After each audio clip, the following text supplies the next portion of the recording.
welcome back to a new video. Okay, really excited to be making this. Brad's looking over at me like, what the hell? Guys, I am so excited. Okay, one, let's talk about it. My nails are still ugly. Yeah.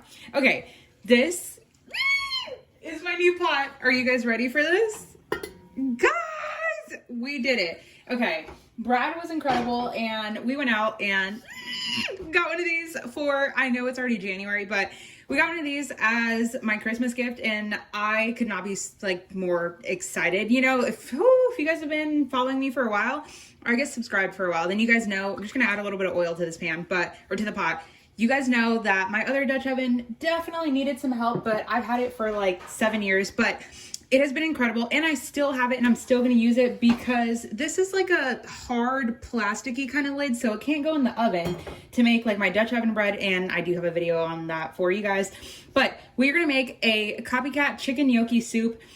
I'm excited because for one, it is freezing cold here today, but then also my new pot. Okay, and we're going to use a couple of the things that I got from Aldi that are like still Christmassy. We're past Christmas, but I forgot that I had them in the freezer, so we definitely need to use them. Okay, and I know somebody's gonna complain, oh my God, you talk too much.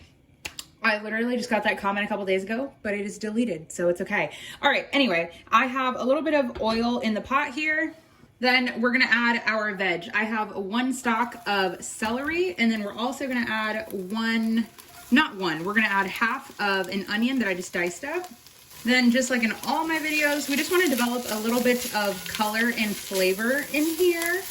We're not looking for like super caramelization or anything like that. We just, well, wanted to get a little bit of color and take out that raw taste in the onion. Then it should look like this. We're getting a nice colorization on everything and on the bottom of the pot. I'm going to lower my heat, of course, so nothing burns. Now, like I said, you guys are seeing onion and celery. You guys are like, where are the carrots? We're gonna add some matchstick carrots because that's that is what's traditional in the soup whenever you go to Olive Garden, but feel free to use any type of carrots. I very rarely have like any other type of carrots rather than just like, you know, like a traditional long carrot. And I love the carrots in soup regardless of what kind of soup it is. So I'm gonna add a cup of it, but I would say go for a half of a cup if you're not like as obsessed as I am. And let me know down in the comments, but I feel like soup is one of the ways where I will eat more vegetables because they're kind of hidden in like broth and everything. It's like if you were to make me beans and you put a ton of veggies in there, if the beans are good, I'm gonna eat them regardless of how much or how little vegetables are in there. Okay, now we're going to season. I'm gonna hit it with some salt. I know it's super loud whenever I do it on camera, but I would say about half a teaspoon to a teaspoon of salt, depending on, of course, we're gonna add broth to this. So depending on the saltiness of your broth will determine how much salt you add. And you can always add it in the end. Then we're gonna add some black pepper. Black pepper and salt are one of those things I just kind of add to taste. Then I'm gonna add a teaspoon of thyme because we got thyme today. Then I'm gonna stir this around. I'm not really wanting to develop too much color or anything with the carrots. Of course, they are so thin, so they're gonna cook like in a couple of minutes. Then I'm gonna add 2 pretty big cloves of some garlic. You wanna make sure that you don't add your garlic too soon and everything starts to burn. And in my last Copycat video, or I don't wanna say my last, but where I gained most of you guys from was my Rayo's video, and you guys were hounding me in the comments because so many of you guys were so upset that I used the little prepackaged thing of garlic. But that is why I say, those of you guys that watch a few of my videos, you guys know I love to use fresh garlic, but the number one thing I hate, why did I just forget that? But the number one thing I hate is seeing things go to waste. So when someone gives me something, you guys know we're a military family, so people are constantly coming and going. And when some of my friends are moving, they're like, hey, take everything in my fridge, in my freezer, in my pantry. So I don't want things to go to waste. So if they have that pre-done garlic in a little container, I'm gonna use it because I ain't letting it go to waste. Then to this, I'm gonna add 4 cups of broth. I'm just gonna add the Smart Chicken mushroom broth, but realistically, you don't need to use the mushroom one. You could just use a regular chicken, but I have this and I'm pretty sure it expires in like a week, or it expired a week ago. One or the other, but it's okay. We're gonna add that. So of course mine is gonna come out with a darker color, being that this is mushroom and it's a lot darker. But to me, it's just gonna add to more of the flavor. Then I'm gonna turn my heat up, but I'm gonna add, then that was 2 cups of broth and then 2 cups of water. But of course I'm gonna add some bouillon. I think having bouillons like chicken, beef, do they make vegetable bouillon? I'm sure they do. But I feel like having that is so much better and cheaper financially. That doesn't make any sense.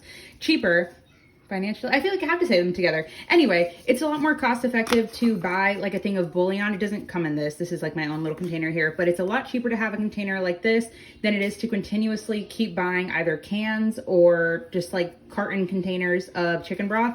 This is a lot cheaper. Now I'm gonna make sure to scrape everything from the sides, working on a high heat here because I do wanna bring this to a boil. And you know what I noticed? Well, not noticed, but my other pan was like, or my other Dutch oven was 5 quarts, I believe.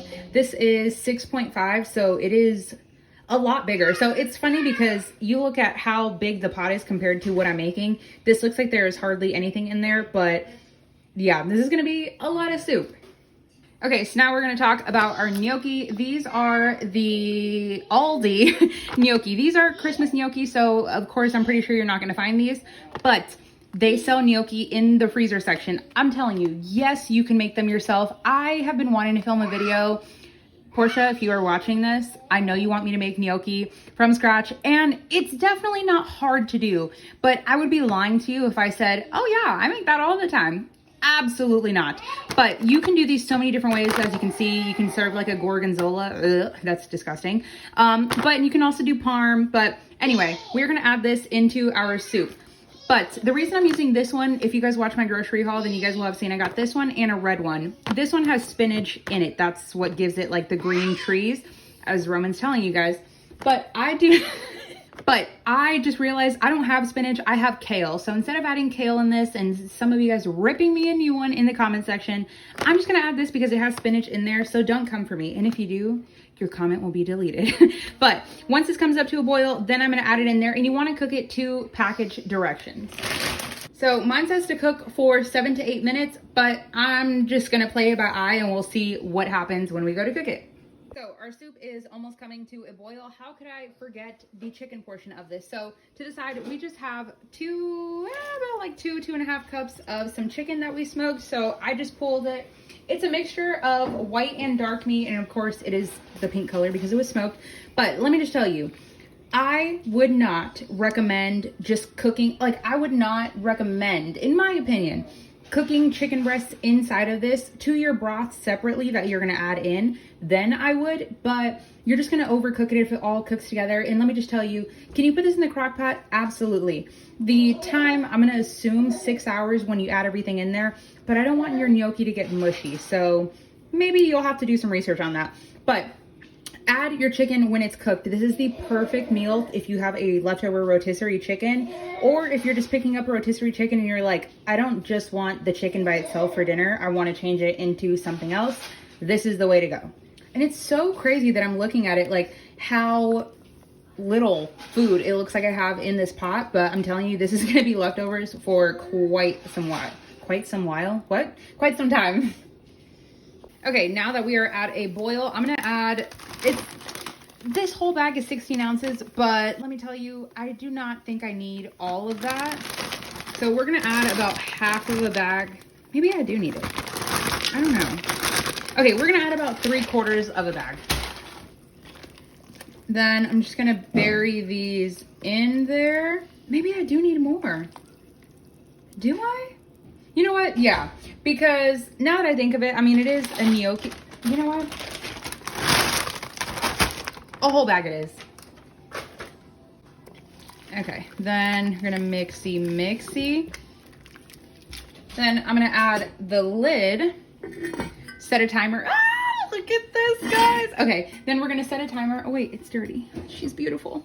Okay, now we're gonna set a timer for 7 minutes and then we'll come back.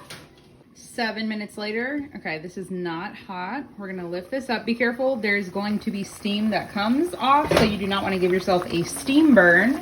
Then we're just gonna mix everything together. Okay, the true test is gonna be by tasting them. I'm gonna go ahead and turn the heat off because even if they aren't fully cooked, the residual heat from this is going to continue to cook them. Okay, this is gonna be super, super hot. Now to this, of course, the gnocchi soup is always super creamy. So that can come from two possible things. Either what I'm gonna do, which is a cup and a half of some half and half. You can definitely do a cup of heavy cream. If you just want to do that, it's going to be like thicker and more rich and velvety. But if you want to keep it a little bit lighter, we're going to do half and half. Or to keep it the most light of all, besides not adding it, you can do milk.